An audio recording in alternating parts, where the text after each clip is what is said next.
ಭರತ್ ಭೂಷಣ್ ಮನೆಗೆ ಸಿಎಂ ಸಿದ್ದರಾಮಯ್ಯ ಅವರು ಭೇಟಿ ಕೊಟ್ಟಿದ್ದಾರೆ. ಕುಟುಂಬಸ್ಥರಿಗೆ ಸಾಂತ್ವನವನ್ನ ಕೂಡ ಹೇಳಿದ್ದಾರೆ. 3 ಸುತ್ತು ತಲೆಗೆ ಗುಂಡನ್ನ ಹೊಡೆದಿದ್ದಾರೆ. ಸಿಎಂ ಬಳಿ ನೋವನ್ನ ತೋಡಿಕೊಂಡ್ರು ಭರತ್ ಪತ್ನಿ.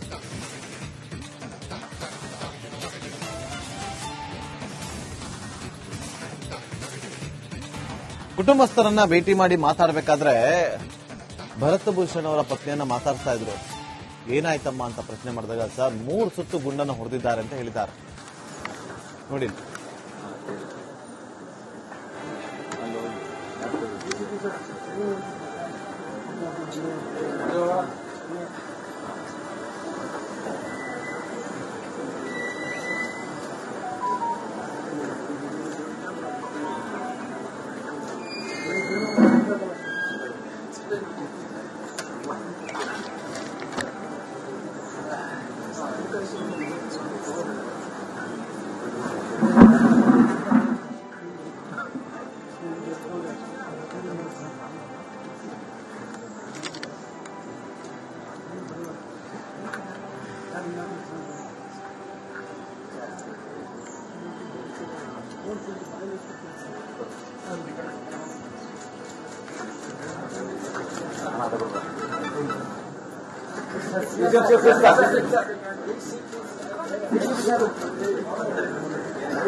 ಅಂತಿಮ ದರ್ಶನವನ್ನು ಪಡೆದುಕೊಳ್ತಾ ಇರುವಂತಹ ಲೈವ್ ದೃಶ್ಯಾವಳಿನ ಗಮನಿಸ್ತಾ ಇದ್ರಿ. ಒಂದು ಕಡೆ ಸಿಟಿ ರವಿಯವರು ಮಾತಾಡಿದ್ರು ಅಂತಿಮ ದರ್ಶನದ ಬಳಿಕ, ವಿ ಸೋಮಣ್ಣ ಅವರು ಕೂಡ ಮಾತಾಡಿದ್ರು ಅಂತಿಮ ದರ್ಶನದ ಬಳಿಕ. ಈಗ ಸಿಎಂ ಸಿದ್ದರಾಮಯ್ಯ ಅವರು ಬಂದು ಅಲ್ಲಿ ಅವ್ರ ಹತ್ರ ಏನೆಲ್ಲ ಆಯಿತು ಅನ್ನೋದ್ರ ಬಗ್ಗೆ ಮಾತುಕತೆಯನ್ನು ನಡೆಸಿದ್ದಾರೆ. ಸಾಂತ್ವನವನ್ನು ಹೇಳುವಂಥ ಕೆಲಸವನ್ನ ಮಾಡಿದ್ದಾರೆ. ತುಂಬಾ ನೋವಿನಲ್ಲಿದ್ದಂಥ ಮಗುವನ್ನ ಮಾತಾಡಿಸ್ತಾರೆ ಸಿದ್ದರಾಮಯ್ಯ ಅವರು, ಧೈರ್ಯವನ್ನ ತುಂಬುತ್ತಾರೆ. ಈ ಸಂದರ್ಭದಲ್ಲಿ ಆ ಕುಟುಂಬಕ್ಕೆ ಧೈರ್ಯ ಇಂಪಾರ್ಟೆಂಟ್, ಸಾಂತ್ವನ ಹೇಳುವಂಥದ್ದು ಬಹಳ ಮುಖ್ಯ ಆಗುತ್ತೆ. ಆ ಒಂದು ಕೆಲಸದಲ್ಲಿ ಈಗ ಮುಂದಾಗಿರೋದು ಸಿಎಂ ಸಿದ್ದರಾಮಯ್ಯ ಅವರು. ನೀನು ಕೆಲವೇ ಕ್ಷಣಗಳಲ್ಲಿ ಶಿವಮೊಗ್ಗಕ್ಕೆ ಮಂಜುನಾಥ್ ರಾವ್ ಅವರ ಮೃತದೇಹ ಕೂಡ ರೀಚ್ ಆಗುತ್ತೆ. ಬೆಂಗಳೂರಿಗೆ ವಿಶೇಷ ವಿಮಾನದಲ್ಲಿ ಬಂದು ಅವರ ಮೃತದೇಹವನ್ನ ಅದೇ ರೀತಿಯಾಗಿ ಶಿವಮೊಗ್ಗಕ್ಕೆ ವಿಮಾನದ ಮೂಲಕವೇ ತೆಗೆದುಕೊಂಡು ಹೋಗುವಂತ ಪ್ಲಾನಿಂಗ್ ಆಗಿತ್ತು. ಆದ್ರೆ ತಡ ಆಗ್ಬಿಡುತ್ತೆ ಅನ್ನೋ ಕಾರಣಕ್ಕೋಸ್ಕರ ಸ್ವಲ್ಪ ಆಂಬ್ಯುಲೆನ್ಸ್ ನಲ್ಲಿ ಅವರ ಮೃತದೇಹವನ್ನು ತಗೊಂಡು ಹೋಗ್ತಿದ್ದಾರೆ. ನೋಡಿ, ಇನ್ನೂ ಕೂಡ ಕಣ್ಣೀರು ಹಾಕ್ತಿದ್ದಾರೆ.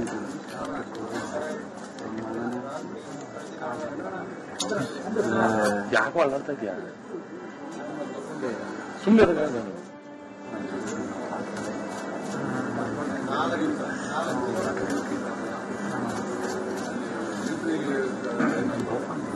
ಸೀತಾರಾಮ್ ಸರ್ ಸ್ವಲ್ಪ ಹಿಂದೆ ಬರಕ್ಕೆ ಸೀತಾರಾಮ್ ಸರ್ ಸ್ವಲ್ಪ ಹಿಂದೆ ಬಿಡ್ರ.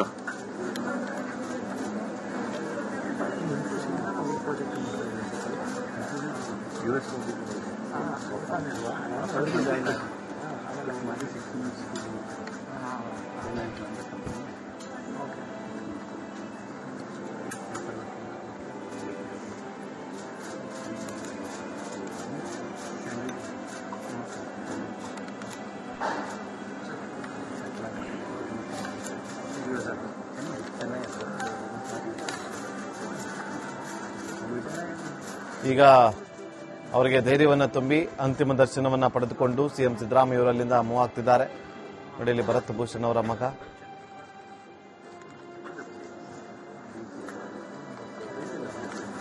ಇಲ್ಲಿ ರಾಮಲಿಂಗಾರೆಡ್ಡಿ ಅವರ ಜೊತೆ ಚರ್ಚೆಯನ್ನು ಕೂಡ ಮಾಡ್ತಿದ್ದಾರೆ. ಏನೆಲ್ಲ ಆಯಿತು ಅನ್ನೋದ್ರ ಬಗ್ಗೆ ಮಾಹಿತಿಯನ್ನು ಪಡೆದುಕೊಂಡು ಈಗ ಅಲ್ಲಿಂದ ಸಿಎಂ ಸಿದ್ದರಾಮಯ್ಯ ನಿರ್ಗಮಿಸ್ತಾ ಇದ್ದಾರೆ. ಶಾಸಕ ಮುನಿರತ್ನ ಅವರು ಕೂಡ ಅಲ್ಲೇ ಇದ್ದಾರೆ.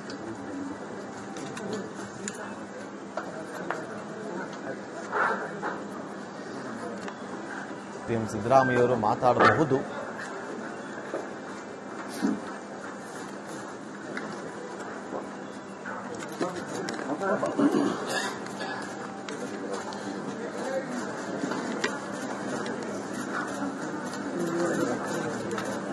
ಅವರು ಇನ್ನೂ ಕಣ್ಣೀರಿಡ್ತಾನೆ ಇದ್ದಾರೆ. ಆ ನೋವು ಅವರಿಗೆ ಮಾತ್ರ ಗೊತ್ತಿರುತ್ತೆ.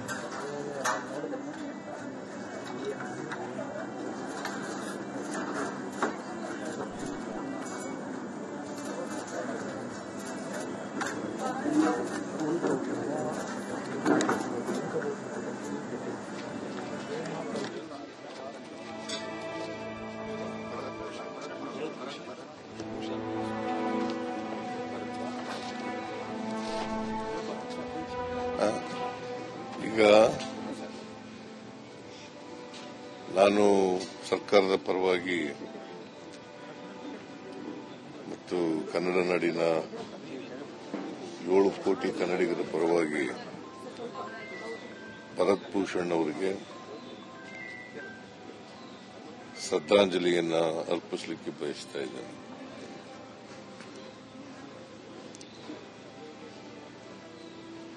ಇನ್ನು ಚಿಕ್ಕ ವಯಸ್ಸು 41 ವರ್ಷ ವಯಸ್ಸಾಗಿತ್ತು. BE ಮಾಡಿದ್ದವರು ಮೈಸೂರಿನಲ್ಲಿ ಓದಿದವರು, SDM ಕಾಲೇಜಲ್ಲಿ MBA ಮಾಡಿದ್ದು.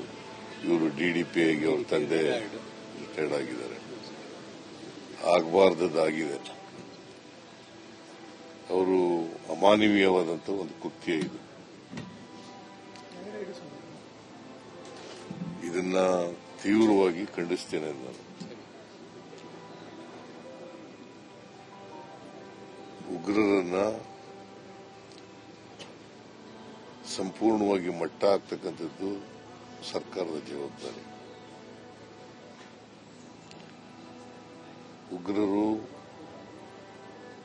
ಉಗ್ರರ ಚಟುವಟಿಕೆಗಳು ನಮ್ಮ ದೇಶದಲ್ಲಿ ಇರಬಾರದು. ಯಾವುದೇ ಕಾರಣಕ್ಕೆ ಸರ್ಕಾರ ಇದರಲ್ಲಿ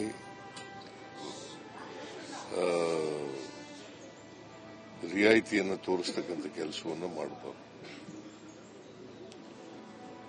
ಕೇಂದ್ರ ಸರ್ಕಾರದ ಜೊತೆ ನಾವೆಲ್ಲ ಇದ್ದೀವಿ. ಕೇಂದ್ರ ಸರ್ಕಾರಕ್ಕೆ ನಾನು ಒತ್ತಾಯ ಏನ್ ಮಾಡ್ತೇನೆ ಅಂತಂದ್ರೆ, ಎಲ್ಲ ಉಗ್ರರನ್ನು ಕೂಡ ನಾಶಪಡಿಸ್ತಕ್ಕಂಥ ಕೆಲಸವನ್ನು ಮಾಡಬೇಕು. ಅದಕ್ಕೆ ನಮ್ಮ ಸಂಪೂರ್ಣ ಬೆಂಬಲ ಇದೆ. ಈಗ ನೋಡಿ, ಅಮಾಯಕ ಜನರು ಇವರು ಪಾಪ ಕಾಶ್ಮೀರಕ್ಕೆ ಹೋಗಿದ್ದವರು, ಅವರನ್ನ ಆಡೋ ಹಗಲೇ ಮತ್ತೆ ಅವ್ರ ಹೆಂಡತಿರು ಎದುರುಗಡೆನೆ ಮಗು ಕೂಡ ಇದೆ ಜೊತೆ.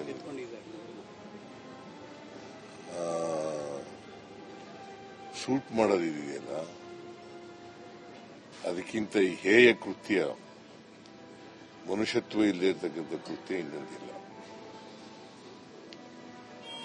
ಈ ಕೃತ್ಯವನ್ನ ನಾನು ಖಂಡಿಸಲಿಕ್ಕೆ ಬಯಸ್ತಾ ಇದ್ದೇನೆ. ಜೊತೆಗೆ ಯಾಕಂದ್ರೆ ಅದೇ ಜಿಲ್ಲೆನಲ್ಲಿ ಪುಲ್ವಾಮಾ ಇನ್ಸಿಡೆಂಟ್ ಆಗಿತ್ತು. ಪುಲ್ವಾಮಾ ಇನ್ಸಿಡೆಂಟ್ ಆಗಿತ್ತು. ಅದರಲ್ಲಿ ಸುಮಾರು 40 ಜನ ಸೈನಿಕರು ಸತ್ತಿದ್ರು ಈ ಉಗ್ರರ ದಾಳಿಗೆ. ಮತ್ತೆ ಅಲ್ಲೇ ಮರುಕಳಿಸಿದೆ. ಇನ್ನೊಂದು ಸಾರಿ ಮರುಕಳಿಸ್ತೇನೆ ಅಂತ ನೋಡ್ಕೋಬೇಕು. ಅವ್ರು ಎಲ್ಲೇ ಇರಲಿ ಉಗ್ರರು, ಅವರನ್ನ ಪತ್ತೆ ಹಚ್ಚಿ ದೇಶದಲ್ಲೇ ಅವ್ರನ್ನ ಇರಬಾರದು. ಅವರು ದೇಶದಲ್ಲಿ, ನಮ್ಮ ದೇಶದಲ್ಲಿ ಇರಬಾರದು. ಅವರು ಆ ರೀತಿಯಾದಂಥ ಕ್ರಮವನ್ನ ತಗೊಳ್ಬೇಕು ಅಂತೇಳಿ ಸರ್ಕಾರವನ್ನು ಒತ್ತಾಯ ಮಾಡ್ತೇನೆ. ಬಹುಶಃ ಎಲ್ಲೋ ಒಂದ್ ಕಡೆ ಇಂಟೆಲಿಜೆನ್ಸ್ ಅಲ್ಲಿ ಸರಿಯಾಗಿ ಕೆಲಸ ಮಾಡಿಲ್ಲ ಅಂತೇಳಿ ನನಗನ್ಸುತ್ತೆ. ಇದು ಇಂಟೆಲಿಜೆನ್ಸ್ ಫೇಲ್ಯೂರ್ ಕೂಡ ಇದೆ ಅಂತಕ್ಕಂಥದ್ದನ್ನು ಹೇಳಲಿಕ್ಕೆ ಬಯಸ್ತೇನೆ. ನಮ್ಮ ಸರ್ಕಾರ ಈಗ ಇಬ್ರು ಸತ್ತಿದ್ದಾರೆ. ಇನ್ನೊಬ್ರು ಆಂಧ್ರದವರು, ಅವರು ಇಲ್ಲೇ ಇದ್ದಾರೆ. ಅದೇ ಆಂಧ್ರಕ್ಕೆ ತಗೊಂಡೋಗಿದೆ ಅವರು. ಇನ್ನೊಬ್ರು ಶಿವಮೊಗ್ಗದವರು, ಮಂಜುನಾಥ್ ರಾವ್ ಅಂತಲ, ಮಂಜುನಾಥ್ ಅಲ್ಲಿ ನಮ್ಮ ಮಧು ಬಂಗಾರಪ್ಪ ಅವರು ಹೋಗಿದ್ದಾರೆ. ಶಿವಮೊಗ್ಗದಲ್ಲಿ ಅವ್ರ ಮನೆಗೆ ಹೋಗಿ ನಿನ್ನೆ ಎಲ್ಲ ಭೇಟಿ ಮಾಡಿದ್ದಾರೆ. ಇವತ್ತು ಹೋಗ್ತಾರೆ, ಅಲ್ಲೇ ಇದ್ದಾರೆ. ಇವತ್ತು ಅವ್ರಿಗೆ ಹೋಗಕ್ಕೆ ಹೇಳಿದ್ದೀನಿ ನಾನು. ಸೊ ಇಲ್ಲಿ ರಾಮಲಿಂಗ ರೆಡ್ಡಿ ಅವರು ಇರ್ತಾರೆ. ಕ್ರಿಮೇಷನ್ ಅಲ್ಲಿ ರಾಮಲಿಂಗ ರೆಡ್ಡಿ ಅವರು ಸರ್ಕಾರದ ವತಿಯಿಂದ ಇರ್ತಾರೆ. ಇವ್ರಿಗೆ ಸತ್ತವರ ಕುಟುಂಬಗಳಿಗೆ ನಮ್ಮ ಸರ್ಕಾರ 10 ಲಕ್ಷ ರೂಪಾಯಿಗಳನ್ನು ಪರಿಹಾರವಾಗಿ ಕೊಡ್ತದೆ. ಮತ್ತೆ ಯಾವಾಗಲೂ ಕೂಡ ಸರ್ಕಾರ ಅವ್ರ ಜೊತೆ ಇರ್ತದೆ ಅಂತಕ್ಕಂಥ ಮಾತುಗಳನ್ನು ಹೇಳಲಿಕ್ಕೆ ಬಯಸ್ತೇನೆ. ಅದಕ್ಕೆ ನಾನು ಒಂದು ಅಧಿಕಾರಿಗಳ ತಂಡ ಕಳಿಸಿದೆ ಕೂಡಲೇ. ಆಮೇಲೆ ಸಂತೋಷ್ ಲಾಡ್ ಅಂತ ನಮ್ಮ ಕಾರ್ಮಿಕ ಸಚಿವರು, ಅವರನ್ನು ಕೂಡ ಕೂಡಲೇ ಕಳಿಸಿದೆ.